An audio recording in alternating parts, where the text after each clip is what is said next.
everyone, to episode 104 pre-show. This one, his name is Tails from RoN contest mode.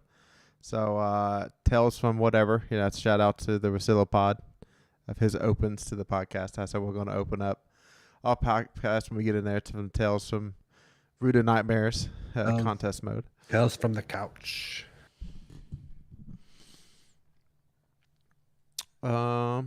Yeah. Also this week we've been playing, for East Coast time, playing pretty late.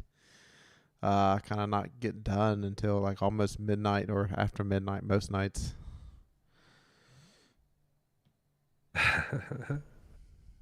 Yeah. Oops. My bad. And that combined with the time change, it's been a rough week. And You're the only fact okay that, with it fact when that I can old, speak in this voice. Right, fellas? Final encounter triumph done.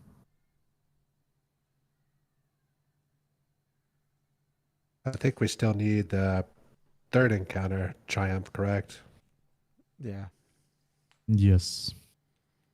Is it the third one? Yeah. Yeah, the macrocosm. The one where you're moving planets. Something about you can't get the planetary insight more than once in a rotation or something. Mm-hmm. That's right. Mm-hmm. It says once per planetary shift. And we're assuming that means from start to DPS. Yeah.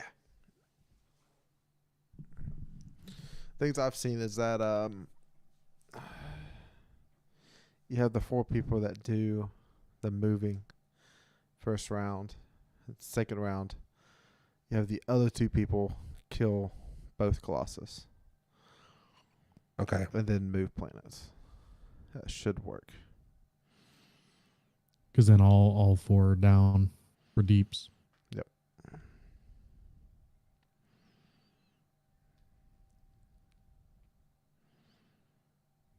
We were close to it without, I think we only tried it like twice.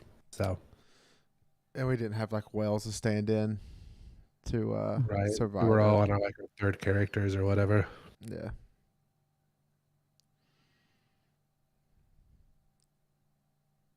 All right. We ready to get started? Yeah. For sure.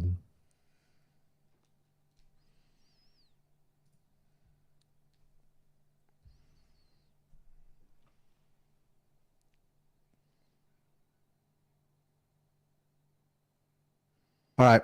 Going to click the button.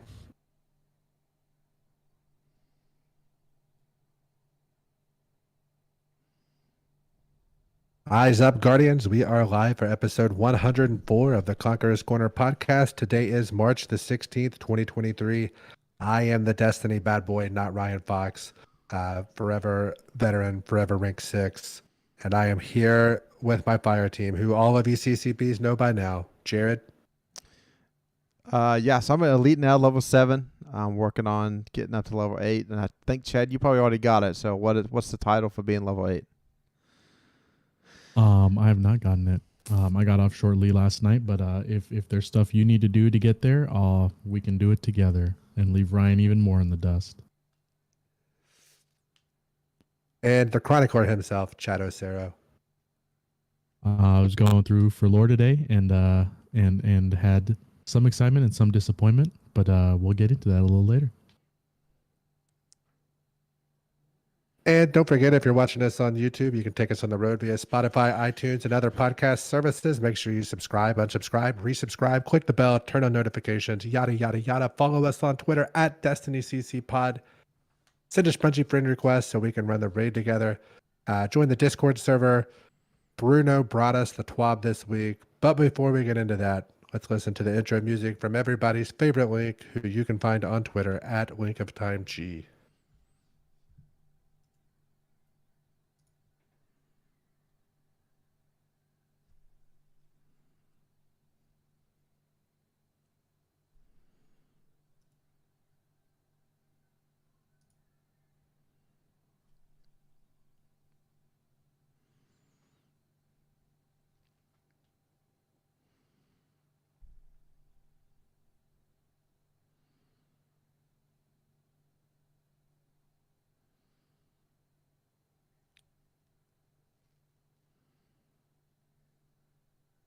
All right. That's one of my favorite parts. That might be the last time that we get to hear that intro music, but we'll save that for another time.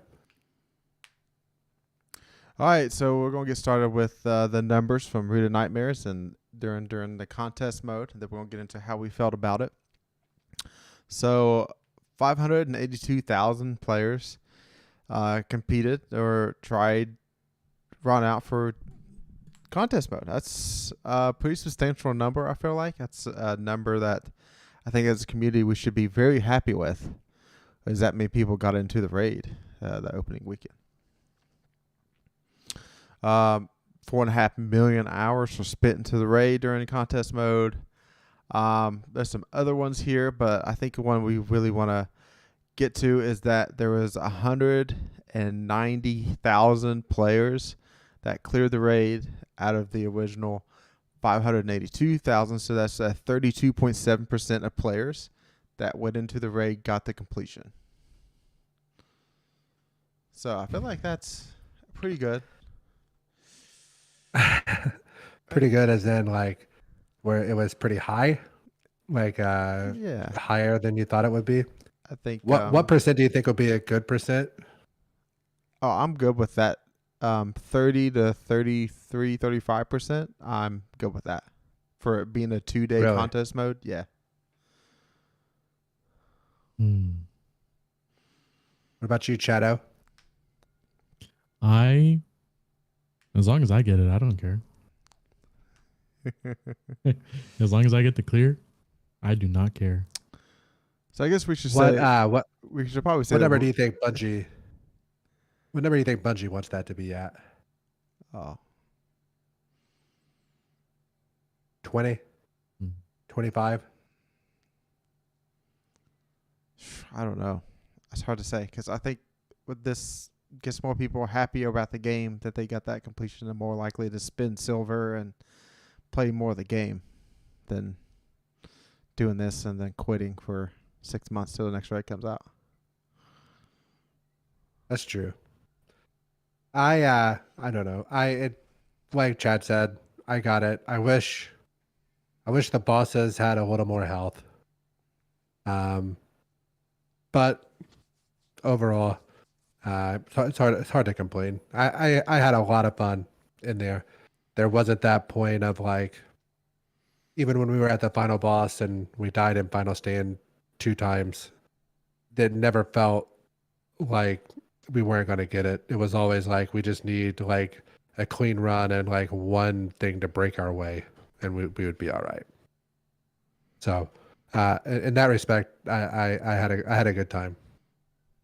So we ended up starting at like 9 o'clock Friday night and got it done around 6 o'clock on Saturday, maybe 5 o'clock Saturday. So took us less than 24 hours, but we don't get that fancy raid report day one clear, even though it did take us less than a day, but that's just how it works out for us working folk. I think we were one day and 5 hours, I think is what our like time after the start was. Okay. And like you said, we started 7 to 8 hours after it posted, and we slept for 6 hours in the middle. So let's just go about how difficult day one was compared to other day ones. I think we didn't do King's Fall because they released on a Friday and it was only for 24 hours, so we just couldn't do that. Before that, we had Foul Disciple and Deepstone Crypt and Vault of Glass. I think is the other 3 that we did day one with some success in some of them. I would say this one had a way more simpler mechanic to learn.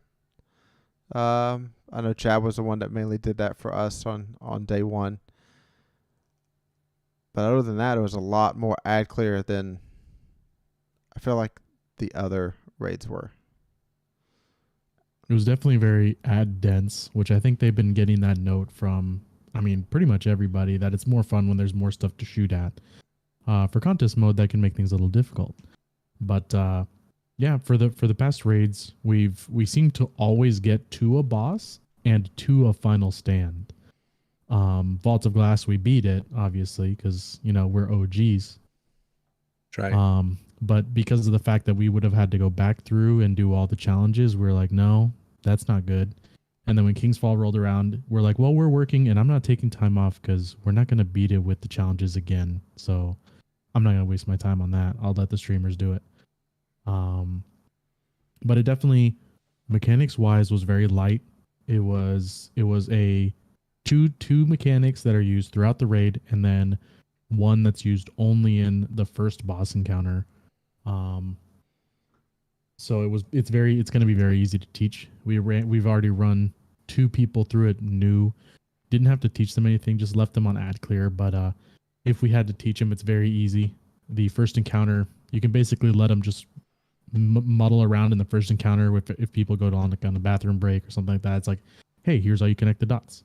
And people can be working on loadouts and stuff, and they can connect dots while everybody's just meandering about. So it's going to be an easy one to teach, which I'm happy about. But as far as contest mode, some of those ads can just pile on if you don't have people controlling it. But it still didn't feel as deadly as the other raids for sure. No, and I think that, well, I know that had Vow of the Disciple and Deepstone, if we would have had a whole extra day, we would have cleared those 2. We made it to the final boss. We were getting to damage phases, but it took us 18 hours to get to the boss. So by the time we got there, we were sick of each other, sick of just making the dumb mental mistakes. The 6 hours sleep was huge. We were so tired last time, we didn't realize that like you lost your buff with the in the Tanix fight there. We kept dying, couldn't figure out why our buffs were disappearing. It's like anytime you pop the bubble, whatever the mechanic was there. So that was the stuff that we were missing because we spent like 14 hours at Atrax. So, but that's how it goes. You get a little better each time that you do these raids. It's really more about execution as opposed to staying alive, and you're not as, with the artifact mods and things, you're not quite as dependent upon getting good ammo drops. You can kind of control your heavy, and and Well's too good. So that's kind of the gist of it, really.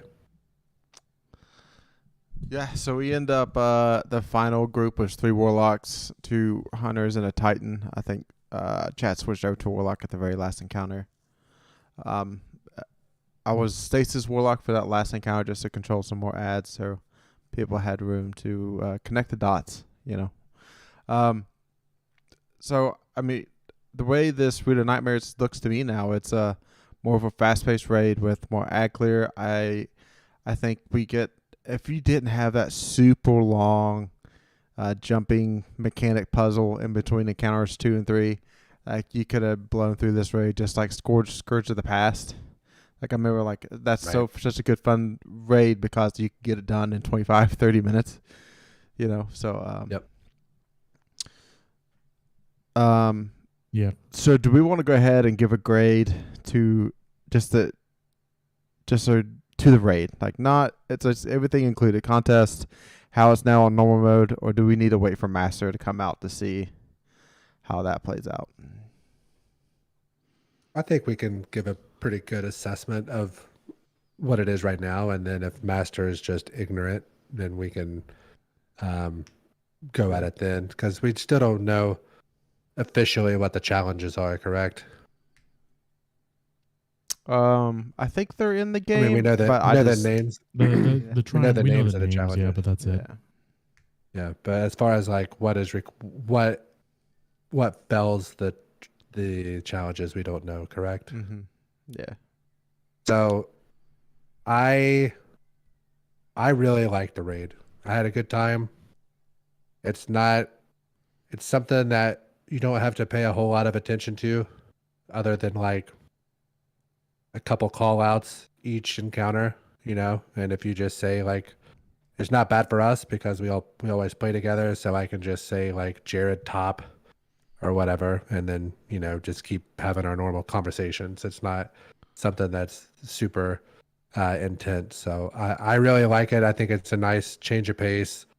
Like you said, the parts in between encounters is kind of going to get old, but overall, and I'm only comparing it to the raids that are currently available in the game. So I'm not comparing it with anything else. This would probably be right up with probably Deepstone Crypt. That's probably like my first or second favorite. Because it's like this or Deepstone would be 1, 2, and then Val would be 3, and then probably Vault 4 and King's Fall 5. So you're just leaving out Last Wish? That's on a permanent number 1. Yeah. Honestly, I forget. I haven't ran Last Wish in a long time. Yeah. Last Wish is probably, just because it's so easy now, probably like my third favorite. Yeah. Just Riven, just that Riven fight, man. It's nobody ever wants to do it the right way. So like, you're stuck trying to cheese it, and if one person can't put the damage out, you're wiping over and over, and it's just not fun. I love it up to that though. Yeah. So for me, Root of Nightmares is a nice change of pace to the raids. The way the pacing is, and the way the counters and the ads are set up. So to me, it's going to be like a B+. So it's DSC is really great except for the opening counter. Root of Nightmares is really great except for this jumping puzzle in between encounters 2 and 3. So like just like anything, I can find a fault in something, but overall, I'm really happy with this raid. Yeah, I'm definitely right there with Jared. Weird, but it for me, and the funny thing is, because I was always the one that was running the Deepstone Sparrow section, because I can memorize the route faster than I'm a map guy, I guess, and I would just zoom in and get it done for everybody. But the jumping area, there's enough going on that it still doesn't feel as long as the King's Fall opening to first encounter, even though I think it's probably not much shorter. But it doesn't feel as monotonous as dunking 6 orbs and then standing on ships for 20 minutes the game. Yeah. So I would definitely rate it up there with Deepstone for sure for me. Probably right in line. Deepstone is really fun. I like the Fallen a lot in that whole aesthetic, but this whole darkness and Tree of Silver Wings in the background growing and stuff. There's so much going on. It's such a beautiful raid. It's right up there with Garden and aesthetics. So I definitely a lot of the stuff about it is just hitting me in the right way, and I really do like it a lot. I skipped Garden in my ranks. You did. I'd probably have Garden probably 3. I really like that raid now. Yeah. I don't like going from the Harpy boss to Sanctified Mind. Yeah. I hate that, but I really like the rest of that raid. Yeah, Stasis Grapple might be a lot easier now. Ooh. Yeah. Yep. All right, so we might as well say congratulations to the first team that completed RoN. That is Rowan, Osiris, Puns, Kai, SK, and Grangolf. Okay.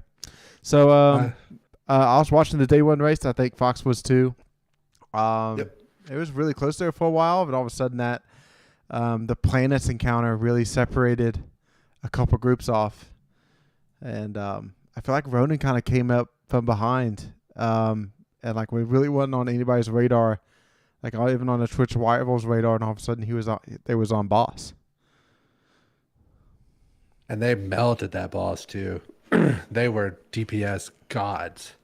Those 6 were, and I think they two-phase the final boss even, or no, they could have two-phased it, but they cut it off right before to get ammo to make sure they didn't die in final stand. But good God, man, they just destroyed those bosses. All right, so that's our tales from Rooted Nightmares. We're going to be, doing triumphs, doing the challenges whenever they come out in Master Mode. So Master Mode, we're going to be negative 20 under, but we're also going to have the surging weapons and surging subclasses. So it's going to be a little change to the Master feel. It's going to feel a lot more like day one, but some stuff is going to benefit you. So it's going to be a little bit easier than contest mode. I guess it will be easier than contest mode. Yeah. Because I know in the other raids, it did not. Master mode was not easier than contest mode at all. Mm-hmm. All right. Next up is the hotfix that we kind of had. So this is giving you just some of the highlights that we've seen. Master and Legend Lost sectors. I've done a few. I know Chad's done some. He's had to rank up. And Fox has probably touched a couple. But they take way longer now because you're permanently under minus 15 in Legend, and then you're minus 20 in Master. So, you get some of these done in maybe a minute or two, and now they're taking triple that much time at least, if not longer. So they up the exotic armor drop rate. To me, this probably isn't enough. I probably want to guarantee, because exotics are not that hard to come by nowadays. So if you get a platinum clear on Legend, you should guarantee an exotic. And then Master clear should also guarantee exotic, but it should also guarantee one of the perks being a 16 or 18. One of the stat bars being 16 or 18. I think that's the next step I would like to see in Lost Extras, because they have made these power deltas mandatory in there. I think that would be a good change.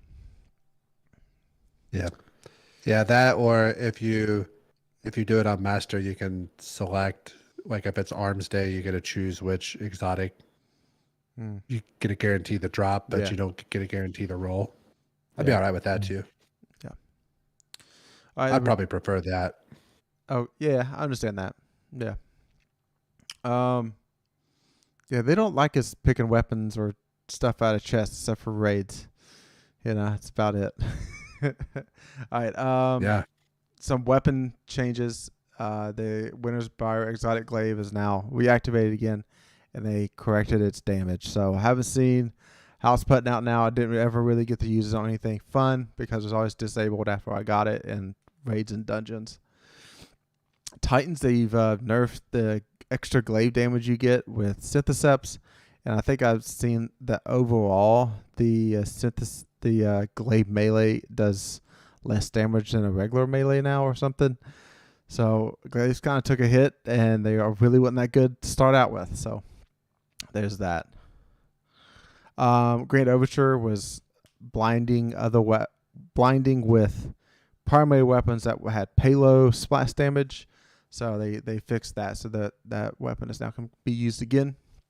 Got some strain changes. So the grenade cooldown where you shoot and you can use your grenade and you get the automatic reload.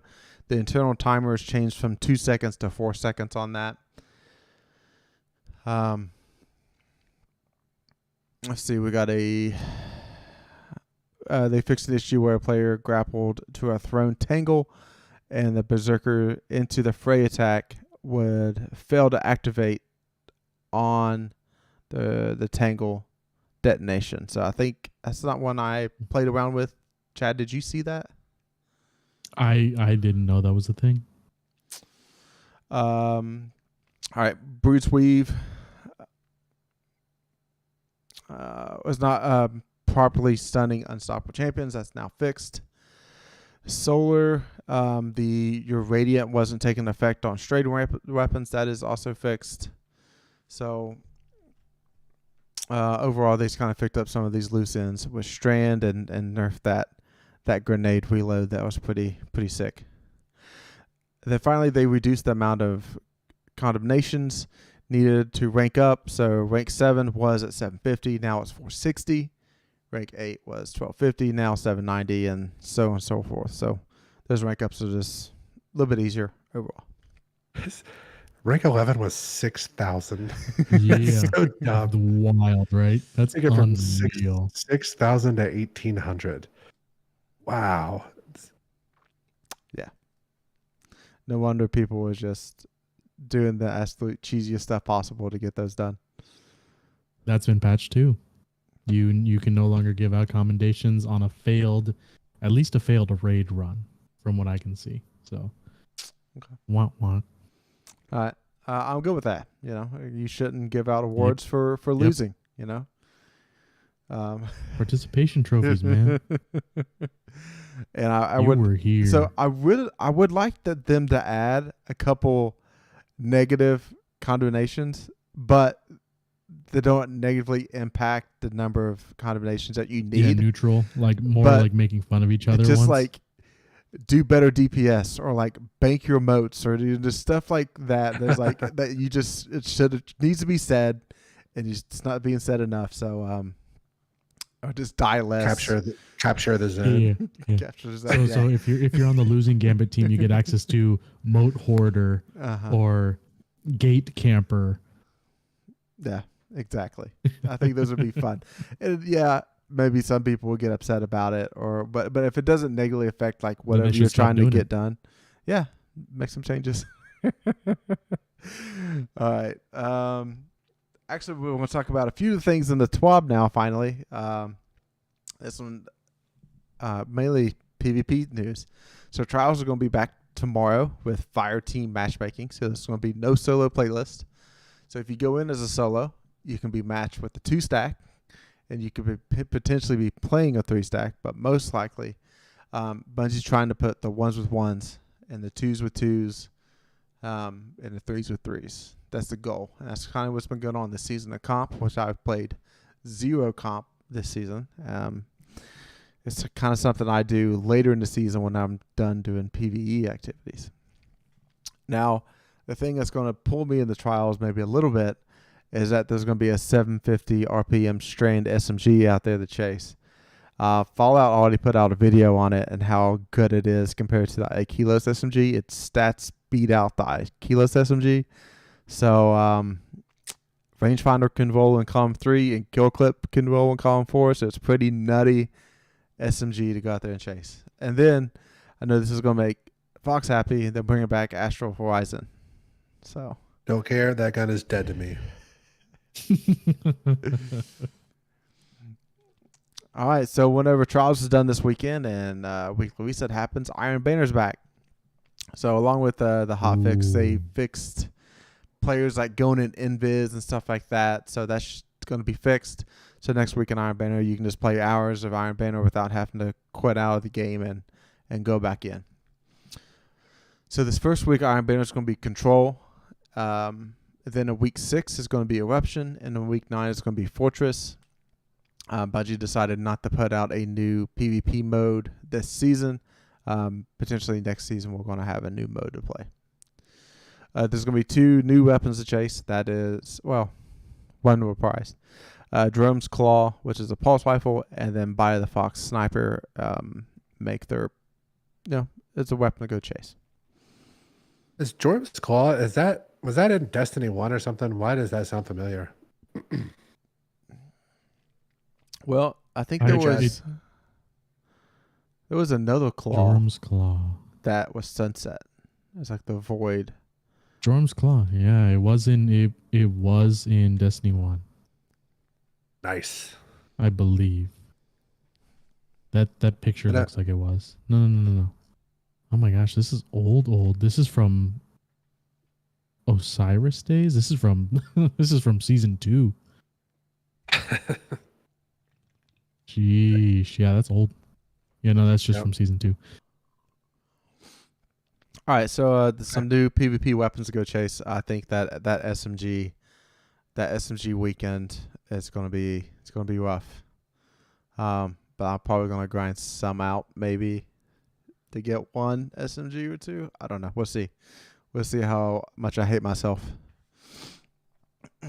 I'll play with you. Yeah.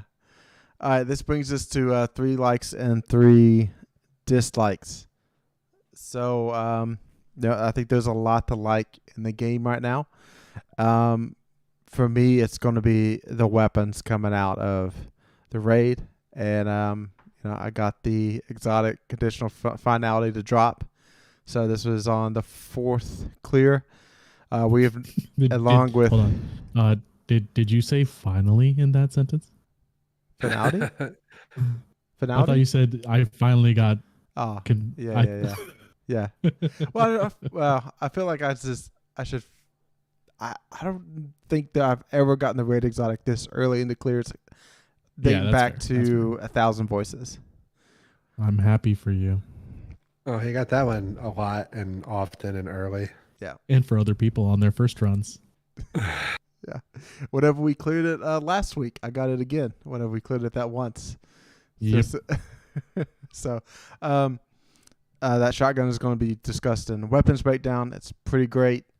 We have now cleared the raid 4 times, and as a group, the shotgun has dropped 4 times. But our last clear last night, it dropped 3 times, and that one clear. Yeah, we've also done 1 or 2 of the triumphs in order to increase the drop rate per run. The last run we did 2 triumphs at the same time. So typically we're stacking those up so we can, help each other out there. All right, my like was that the raid was fun, and it's still fun, and I'm not tired of it yet. Usually I'm the one that sees what I'm going to hate, and I start hating it before other people, and I'm not quite there yet. The first encounter, not the greatest encounter, but you know what? It doesn't last very long. Second encounter is fun. Third encounter is fun. Boss is fun. So I'm pretty happy at the moment. Oh yeah. Yep. With the timer, I think that first encounter, if I'm fast enough, we can get it done in under 2.5 minutes. So it's a good one. It's nice and fast. I think 3 minutes with in betweens. But my like is that we have a contest mode emblem. I don't care how much more common it is. As a squad, I feel better, and I'm glad that we got it clear. And I'm gonna ride that into the next day one for sure. Now as far as my dislike goes, I've been trying to figure out a bunch all day for lore, and I found out because week 1 we were just grinding, dude. I wasn't looking at the weapons or armor from Neomuna. I wasn't doing any of that. But I'm going in to look for lore for this week, and I found out none of the legendary armor or weapons from Neomuna, and there's 9 weapons, has any lore. None of it. Not any lore on the arm. Any of the 5 pieces of armor. None of the 9 weapons. None of them have any lore. So the Neomuna lore for today is going to be from the exotics from Neomuna, because those are the ones that actually have something. But yeah, I was looking at that and I was like, there's no way that there isn't anything. And I'm going through each weapon and armor piece individually, and I'm like, this is unreal. Like, this hasn't happened in a long time where there hasn't been any lore. But thankfully, the raid has a bunch. So we'll get into that eventually. My dislike is that I really want to farm for a succession and heritage, but I think I'm like everybody else has already done it. So, except for Chad. So I'm going to have to try to wrangle. It's going to be harder to wrangle a group together for that. We got Fred and Python. Okay. Yeah, that'd be nice. Either. Yeah, like a true number 7, I got that done last season. So, Listen, are we going to talk about the Guardian ranks now, or are we going to wait for like later in the mailbag whenever somebody sent a question? I thought there was a question in the mailbag for that. All right, we'll hold it then. We'll get there. All right, so it's kind of hard for me to find a dislike too much right now, but I think my dislike is going to be the frame rate issue that's going on in Destiny right now. If those when you're on the Boston and Food of Nightmares and um, Nezarec is hurling those like void frisbees at you, you can get like it just takes 1.5 to kill you. Especially in contest mode, you could die so easily from them. And I found out that like if you just drop your frames down to 30, you can take like 3 or 4 of them and still live. So whatever's going on with this splash damage, quadrupling damage that's going on in the game, this needs to be fixed. Especially that Bungie is now like this making us all be 10, 15, or minus 20 under the power level. Like these things are really coming to shine. Like there's just showing more stuff in this game that they haven't really coded right. My guess is that they've made so many points on some things that like do damage or do splash damage instead of just like one damage coming at you. And I think they just need to maybe tone down some of the like data points that's getting shot by fire or by these frisbees. And maybe just like that would probably take some of this frame rate stuff away. Listen, this game is. Are you guys getting little like micro stutters here and there? No, I don't think so. No. Well, I started noticing it. Then I updated my drivers, and it's still there, and it's driving me insane. I've had a couple hard crashes, and it's driving me. I can't figure out what's wrong, and I'm getting aggravated. I'm about to just roll back drivers. So, if anybody has any suggestions, please Twitter at DestinyCCPod. I'd appreciate it very much. All right, next up is going to be a weapons breakdown, and the weapons breakdown is going to be of conditional finality, and this is the raid exotic. So it's a dual barrel shotgun that is split up into stasis and solar damage, and landing nearly all the stasis pellets will freeze a target, and landing nearly all the solar pellets will ignite. This is really fun. The first. When you have both barrels loaded, that first shot is in a triangle, just like a pyramid. So that's the stasis shot, and the second shot is solar, and it's in a circle, just like the Traveler, because it shows the light and darkness wielding in one gun. And this gun is considered stasis, so it is in that top slot. I think this is a good shotgun because it's going to be good in PvP, but not game breaking. And then even in PvE, freezing and then shattering would stun it unstoppable, and so does the solar ignition. So it has some stuff in PvE to use also, so it's really nice. Hopefully you all get it soon, and we all can have fun doing shotgun stuff. I think I'm probably going to try it out next time we go through the raid to see how it does on tormentors.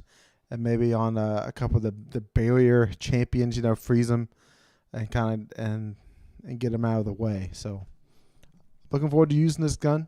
And I think the past raid exotics being Touch of Malice and then Collective Obligation, they're more niche than anything. And I think this shotgun fills more roles in the game, and you'll see it more often. Is it do you like it better than Acreus? Yes, because it's not so damn slow. I don't know, man. I really like Legend of Acreus, so that gives me hope. I'm excited to get it now because that gun can put out stupid damage, and it had that reload glitch to where you can fire it pretty quick. Yep, Acreus was definitely fun, but as soon as I saw the picture of it, I was like, this is just the super shotgun from Doom. Right. The double barrel, baby. It's the same thing, like reload animation's almost there, like it pops open, chunk, and then tink, and it's bulky. It's a big double barrel boy, and I'm excited to get it and mess around with it. But it could be tomorrow. But yeah, no, it looks dope. Seeing the individual shots do individual things it was a really cool thing. Seeing the shot pattern is different depending on which one is firing is neat from a lore perspective. So I'm definitely excited to get this one for sure. Whether it's good or not, it looks like fun. It really makes sense too, Chad, because Nezarec was using both light and dark. Yeah, well, he was a darkness guy, but he was using the terraforming beam to basically grow himself. All the stuff we were doing through the raid, you can see it from the beginning. The tree in the back was growing, and he was absorbing its energy. So he's a being of light and dark together. He did it haphazardly, which is why the beam that hits him for DPS phase is both light and dark, and it's basically overloading him because he doesn't have as much fine control over it as we do.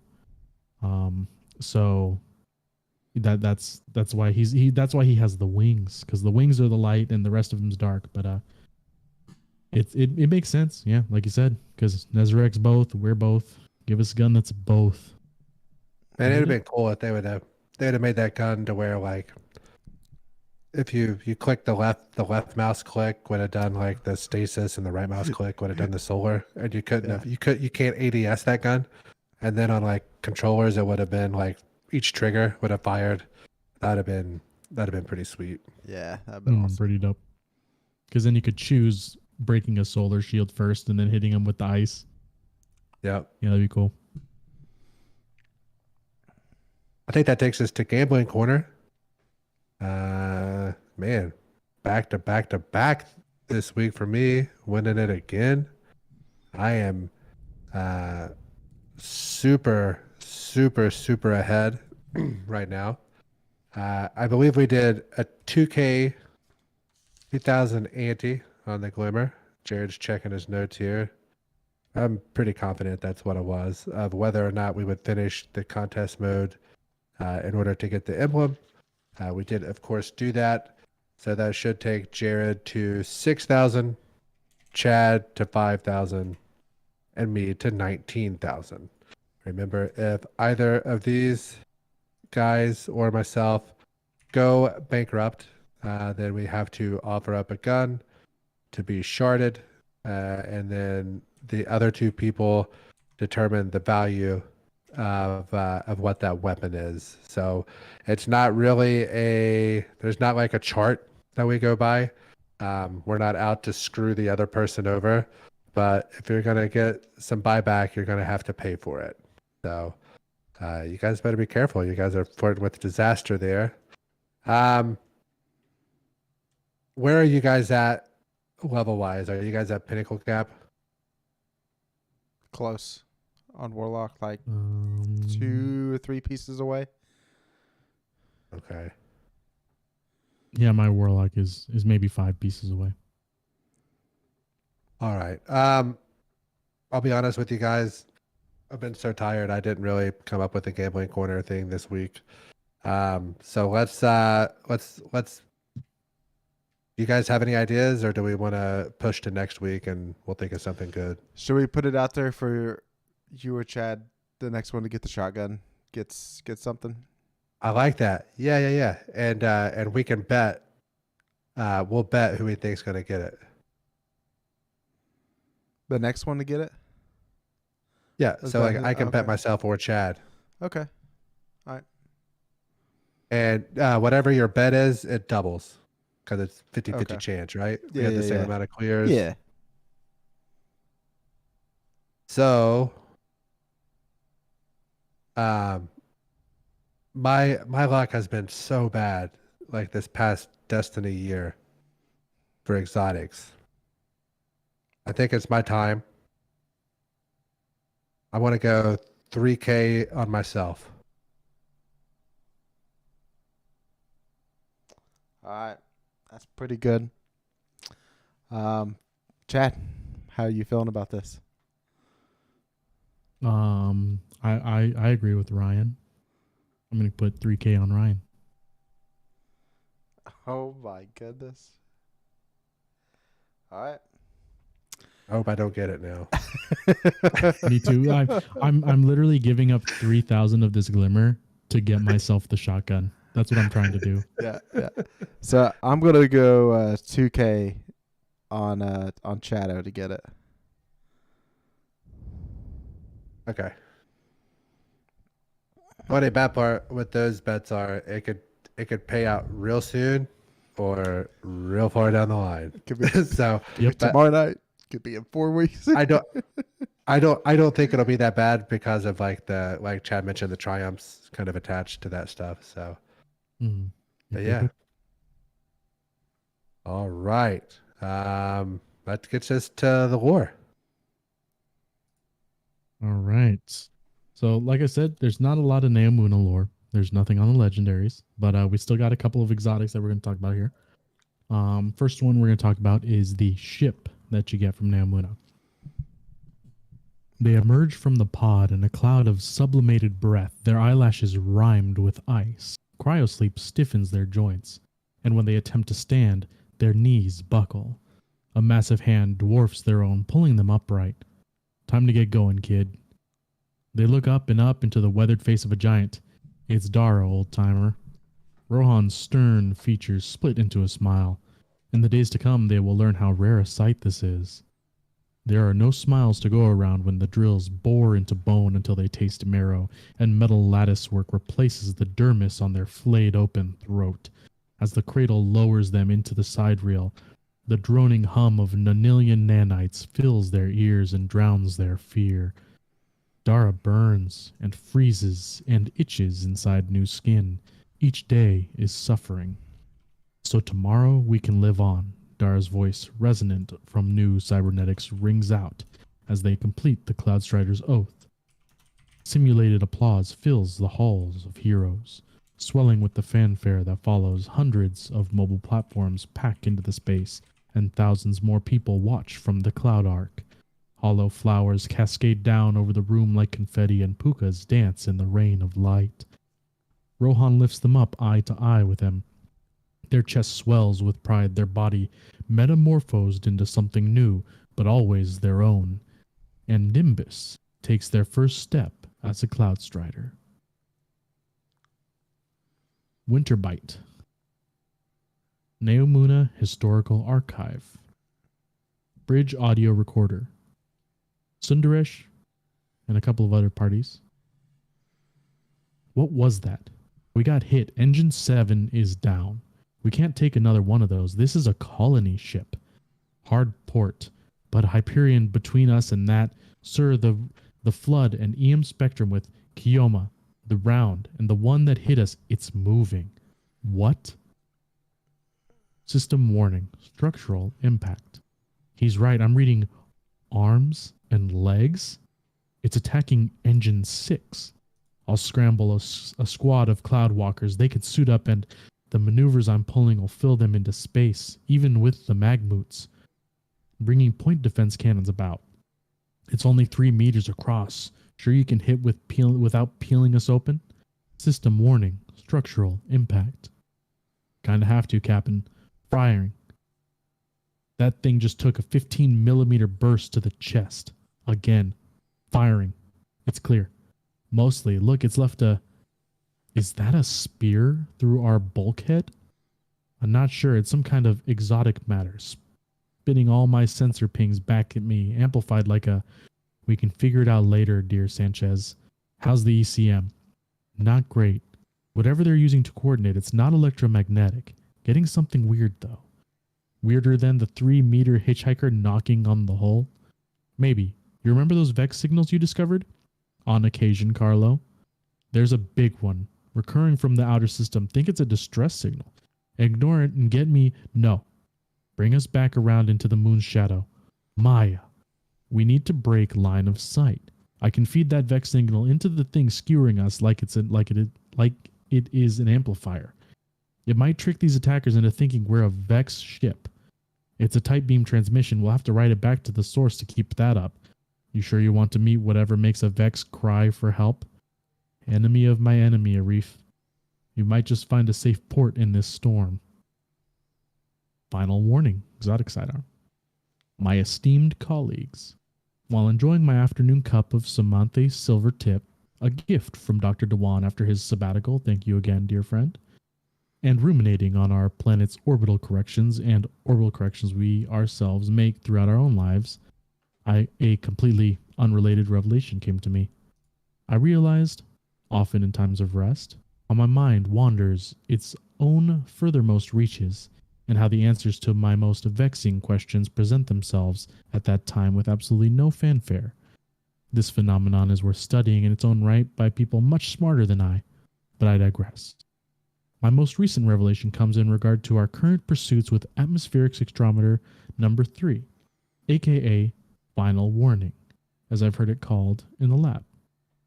The odd capabilities this final warning harbors have been suspected by Dr. Sundaresh to be a byproduct of the veil, replicating energy signatures we often observe in fluid dynamics. With that in mind, I propose we begin testing the ability to engage that energy using both the Magnus and gyroscopic effects. We attempt to create a paracausal skipping stone, if you will. How we accomplish this remains to be seen, but I encourage you to not spend the next few days thinking about it, as we will discuss it at the next staff meeting. Enjoy your weekends. Dr. Essie. Deterministic Chaos. Exotic machine gun. He is fleeing the Vex across a verdant cliff. He is standing guard on the Cloudark Nexus border on Tremontaine's orders. He's sitting next to Nimbus on the watchtower ledge. He is in the garden of the garden. Both descriptions are approximately correct, but technically inaccurate. In the same way you can say Schrodinger's cat is at once dead and alive, you and I are both neither. In and of, extinct and perpetual. So there isn't much point in trying to find a way out of this Daedal maze. He is trying to make sense of what he's looking at. He is trying to place a familiar face echoing across the network, wondering what might have been if we had stayed in our familiar prism prison or kept tightrope walking across the quantum wilds. Instead, ask yourself, would you like to dance? Is disincorporeated immortality really so bad compared to the other ends? Would you have preferred an attack by Vitreous Helicoprion or stumbling over the edge of unreality? Imagine. His foot crosses the quantum threshold before he is aware of it. His grip slackens and his gun falls into a bed of red flowers. His stomach churns with fear, regret, sudden doubt as to what if we didn't have each other. At least we're not cut off, like the sole device of R from the rest of the Vex, nor are we beholden to another's purpose. They chose the lonelier path, all for a chance to create, not simulate, not remake in their image, something truly paracausal. He is witnessing the birth of a god, a false idol, a reproduction that is both like the veil and not at all built up by the same Vex who bowed down to it. Well, they tried to anyway. Either the blueprint was imperfect, or the task impossible, or both, or neither. But their efforts fell short, so now they're stuck waiting for a resurrection. He is racing for the door that is once again opening and closing. He is coming around to the city council's decision to ignore the unknown threat. He is reaching for an answer to Nimbus's question. They know will never come. Do you think you'll have any regrets? I could be wrong. Is it possible the black heart will beat again? He stares into the white-hot glow of a conflux, speculating on the secrets that lie within. He squints down the barrel of his gun at a row of glowing red eyes advancing on his city. He looks away from Nimbus's keen, curious expression to reckon with his uncertain certainty before he says, "Of course, the same as everything else, everything that has been and is and will be. And what will become of us then? I don't know." So I guess that one is a story of when he drops the machine gun in the garden for us to find. It's nice to just get the first actual enemy in the game, the Black Heart, coming back around, however many years later that is. But 2014. Yep, it's a while ago. But we get to hear about Nimbus's birth as a Cloud Strider, and then just a little bit of what happened to put that colony ship that left Earth onto Neptune. So I hope that there's more about that comes into the game, because it'd be cool to get more reports of, you know, the actual colonizing of the planet. That would be neat. But yeah, like I said, not a lot going on there. We'll probably be moving on to raid armor. Each armor set this time has different lore based on which acolyte your armor set's based off of. So there'll be good stories there for sure. So, Chad, this is just maybe something to think about lore. There's been a bunch of times now in Destiny they brought past characters back to life in some way. Mm-hmm. So, I mean, it's just something to think about moving forward. Are we going to be just like putting everything in a loop again, and everything's coming back to life, and everything's just going to be back in the game? Like nothing's ever really dead. Yeah. That's the funny thing is that's a conversation that all the Zelda people are having right now because of the new game that's coming out over there. Okay. They're like, we figured it out. It's a loop. All the games, Breath of the Wild and this next one, are actually the start of the whole series again. It ends and it starts over, and you're hitting the kind of like the same note. Mm-hmm. But you know, it's definitely an interesting idea. I don't know. Okay. I cannot speculate into that, but it'd be neat. So the Traveler beam brought Nezarec back to life. So that beam could like bring Walk and Callus back to life too, because however they died, they probably died the same way he did. Probably, yeah. What is dead may never die. That's right. All right, let's move on to the mailbag then. Question 1. Shut up 6, the 8s are talking. So there was a Reddit post this last week about somebody's LFG experience, and they were trying to communicate about a raid encounter, and the 8s were trying to explain and get it figured out. And he was, I'm assuming here. So the 6 was like trying to speak up and say something, and the 8s were like, shut up. The 8s are talking. You can, you don't know anything because you're a level 6. So how do we feel about these Guardian ranks and the entitlement that's kind of coming along with it in the game?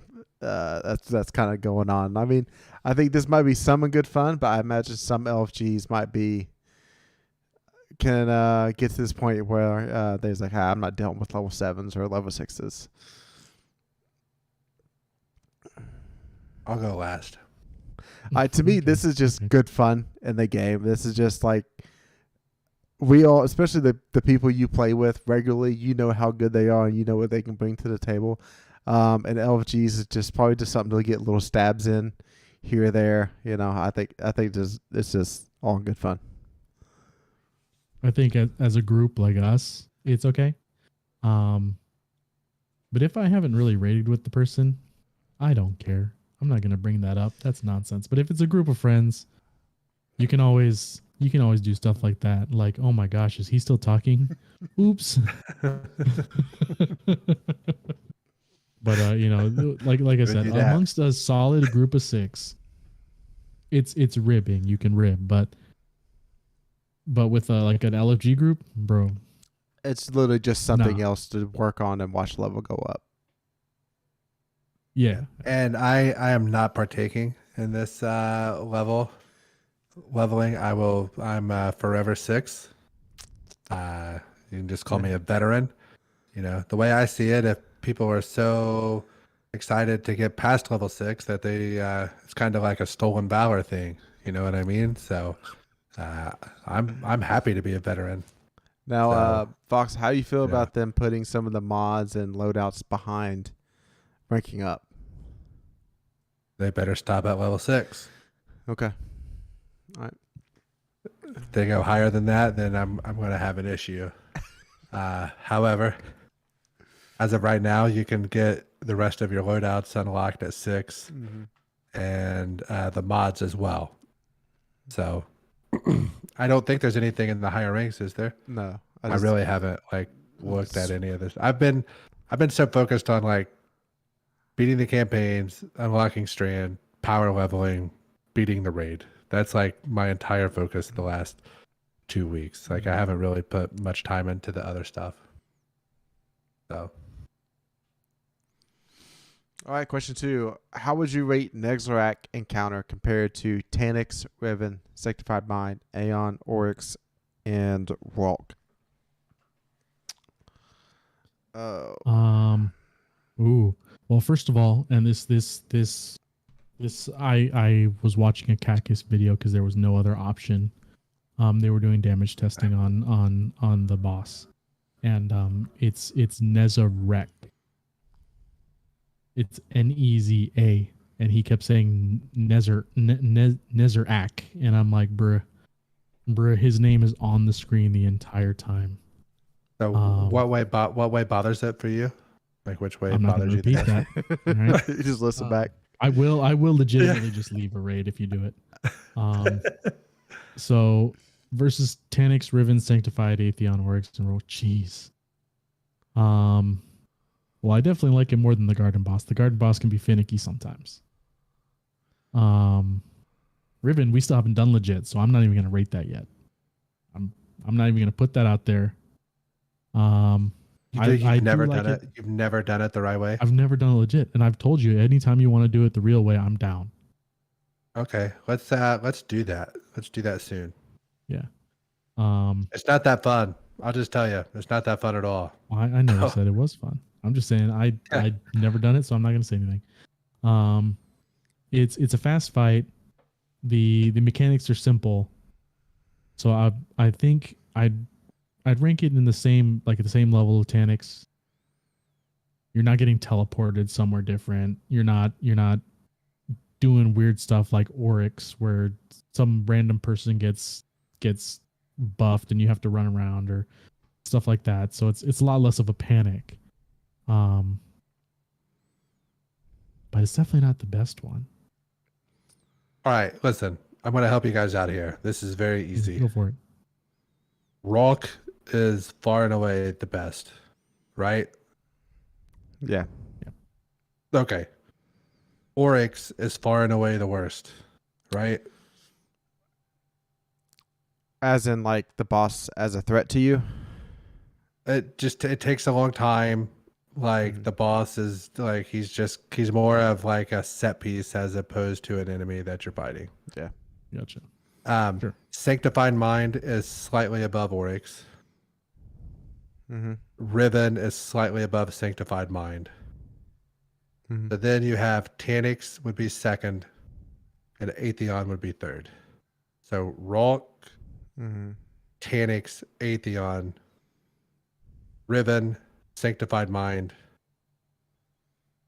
would be, and then Oryx. That's so now we got to figure out where Nazarek comes in here. Nazarek, isn't that where Jesus? So the way that I would say Nazarek is probably for me. Nezrak would be probably like somewhere around Tanix. Rock would be 1. Nazarek would be 2. Tanix would be 3. So I'm pretty on board with you, Fox, but I think I should make an argument for Nezrak to actually be number 1. It's because he can actually attack you at any point in the raid encounter. There's times when half the time Walk does absolutely nothing. Well, he's shooting his beam. Yeah. Which like messes up like the people doing their thing. But he's not necessarily damaging you. So I guess it would depend upon he's messing up the mechanic as opposed to damage.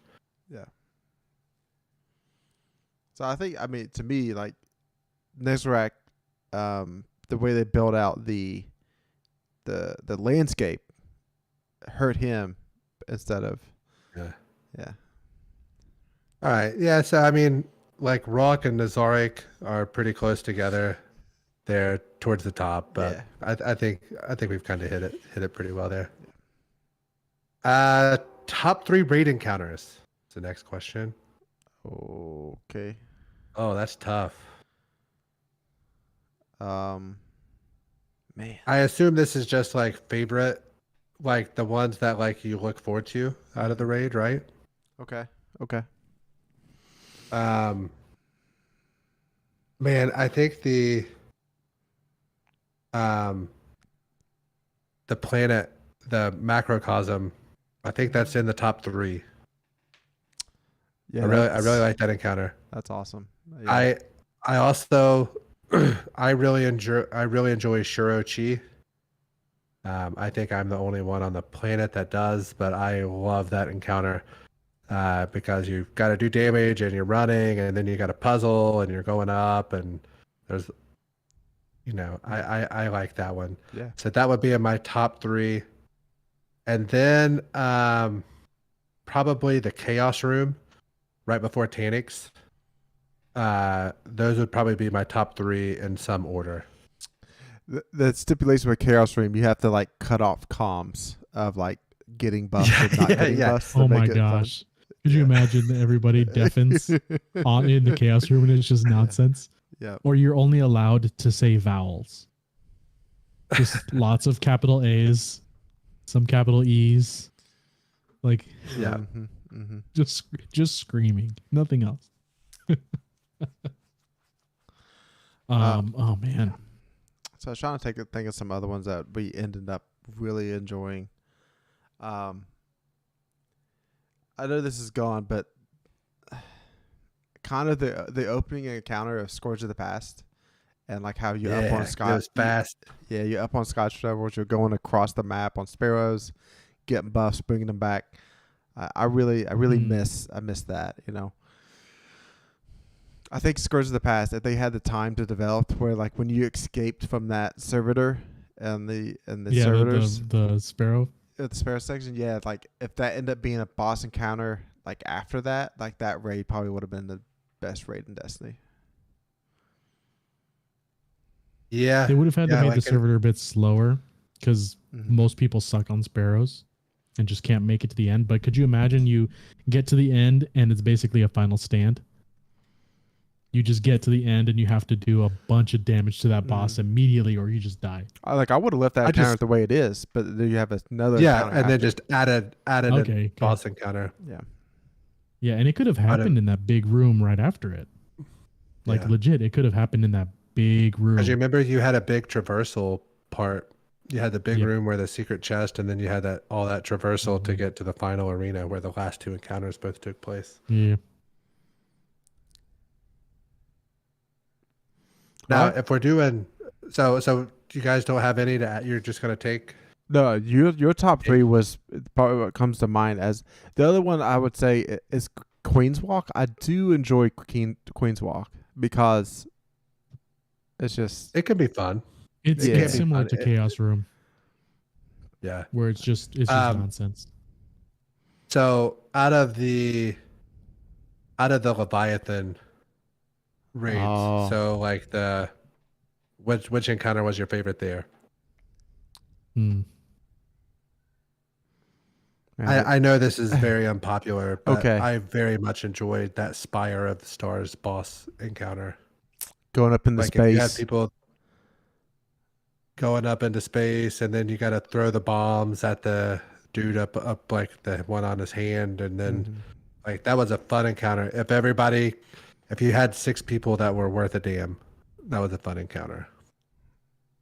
Yeah, that's The only bad part is the rest of that raid was suck. Yeah. Hated the rest of that raid. You don't like running through the engine room No, or opening the doors? yeah, that's pretty well it. That's pretty well all that happened. That's the whole thing. Yep. All right.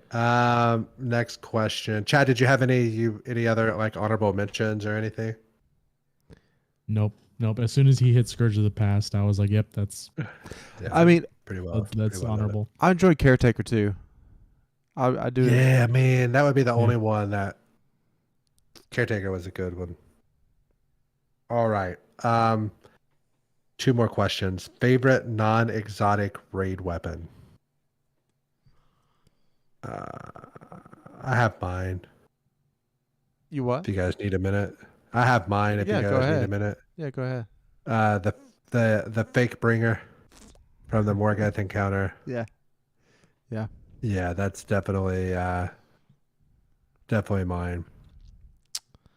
I think for me, it's got to be threat level. If I'm Scourge of the Past, the fact that it was it was a callback to The Office. That's when shotguns were just amazing with trench barrel. And trench barrel. Yeah. I miss those days a little bit. Probably for me, probably Deliverance. Just I love fusions, and it was the first stasis boy that we had. And it just the Vow weapons look so cool. So that has a very special place in my vault forever and ever, and on my character, but forever. Nation of Beast, the curated role. That was the fake bringer. I don't think anybody asked. It doesn't exist anymore. Yeah, just making sure. Just making sure Chad knew, really. Thoughts on the quick Bungie nerf to the Artifice armor? Okay, so Chad and I and Mr. Shifty partook in this a couple nights ago. Basically, you could in the Galron encounter for the in the duality dungeon, you could like kite the boss off the edge, and when the boss went off the edge, it didn't respawn back up; it just died. So you could do that on master mode. It would take, if you got a good run, you could do it in like, I don't know, 20 seconds from the time you started the encounter, planted the flag, and all that. And then you would just like reload back onto the checkpoint and do it over and over. I did see that the internet was they're in an uproar over this today.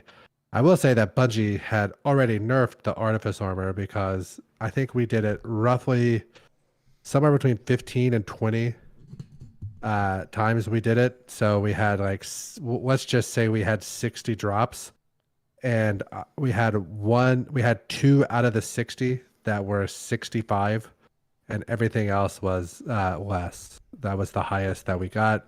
So it was not like we were banging out 67s, 68s, or the nice 69s armor, like stat roll pieces there. Like they were already low. They were Artifice armor.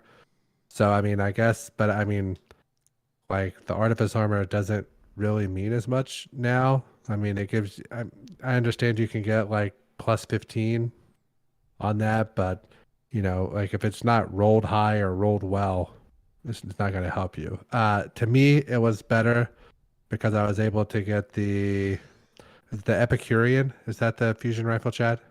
Yes, correct. I got like 4 red borders of those, which finished off to where I could craft it. So Bungie came out within like 24 to 36 hours, and basically made it to where you couldn't join in on that encounter any longer. So they basically got rid of the farm, and everybody was very upset. Like we have all these invisible characters running around for 2 weeks, but something that benefits the players, Bungie is quick to nerf it. So I've said that for years.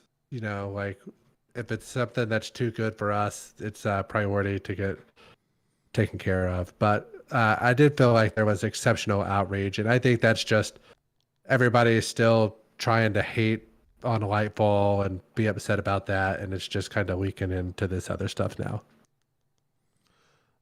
Yeah, so I've grinded a lot of Artifice armor. I think I farmed Kaido a lot for those. The hearing about that stat makes me think that they just changed the Artifice armor overall in the game and didn't tell us.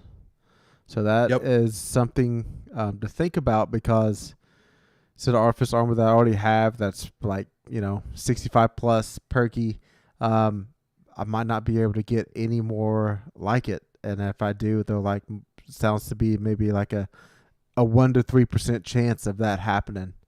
So that's something that's very beneficial to the old players, and so that new players cannot even get some of these stat rolls that I have now. Yep, I didn't see a single thing above 63 at all that entire time, and everything I was getting was so evenly distributed that it just looked like a straight line. It didn't even look like like a chart. It was wild. Do you remember what that one you had was that was so funny?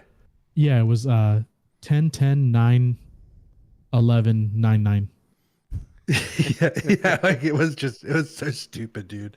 So stupid. Yeah. But had a good time just hanging out with the buds and getting that stupid Gowron to jump off the edge was pretty fun. Yeah.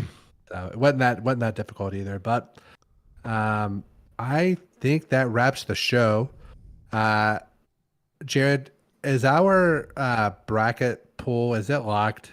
Yes, it is. I did Okay. open it so like Moon was able to get in quickly.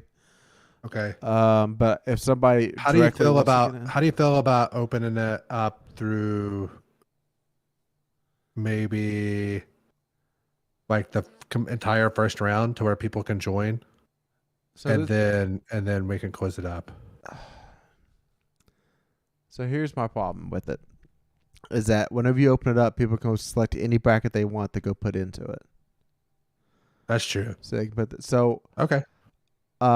what I can do is Friday night, if you want to get in, that is your only night. Okay. I think that's fair. Yeah. So if you want to join in, so the winner is going to get some silver. But you have to beat us. If you don't beat all three of us, like if one of us win, then nobody gets silver. So you have to, if you come at the king, you best not miss.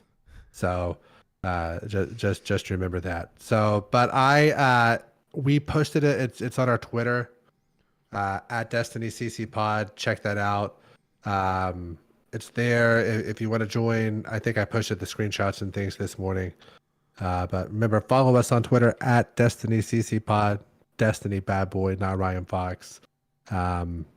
Yeah, come play games with us. We always looking for more. Let these other two sign off. Yeah, we got 11 entries into our bracket challenge right now, so that's pretty awesome. So if you don't like basketball at all, or you only watch for this one time, you're just as likely to win as anybody else because nothing but craziness happens. There's already a bunch of upsets today. I think there was only like 0.14% brackets remain perfect or something like that. I might even be less than that now. Might be all of them gone. So it's a fun time. Stuff going on in Destiny. This raid is very, very Sherpa friendly to where you can go do it a couple times. You're just doing ad clear. You're getting the lay of the land. And then after you've done it a couple times, you're like, hey, I want to do this other role. And then you know the layout and you know what to do. You're not just learning everything at once. So this is a very good raid to get people through. Yep, like Jared said, definitely a very good starter raid. We'd be more than happy to run anybody through that wants to go through. Very quick and easy to teach. If you guys have any lore questions for me, definitely throw them at us. I'm more than happy to get them and just take a look and see if there's anything super, super exciting that I've never thought of. Those are always really good. I love those. But yeah, get into a raid, join us, join the Discord, and we'll play and have a fun time.